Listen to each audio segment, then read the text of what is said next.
ఒక్కోలా చెప్తున్నాడు. అసలు ఎలా ఉంటాడు వాడు? ఎదురుగా ఎలాంటి వాడున్నా తలదన్నేలా ఉంటాడు.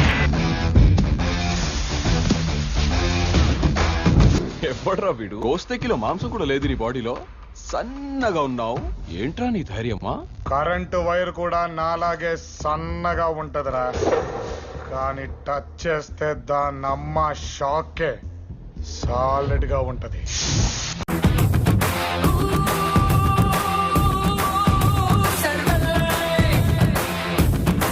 ప్రపంచంలో ప్రతి ఓడికి ఒక క్యారెక్టర్ ఉంటది. అసలు క్యారెక్టర్ అంటూ లేనోడికి ఒక క్యారెక్టర్ అంటూ ఉంటే అదే ఆడి క్యారెక్టర్. ఏంటి ఏమన్నా? మీరు మళ్ళీ నన్ను అడిగి నన్ను కన్ఫ్యూజ్ చేయకండి సార్. ఒక్క విషయం చెప్తాను సార్, వాడి పని చేసుకోవడం కోసం ఎన్ని రంగులు మార్చడానికైనా వాడు సిద్ధం. వాడికి కరెక్ట్ పేరు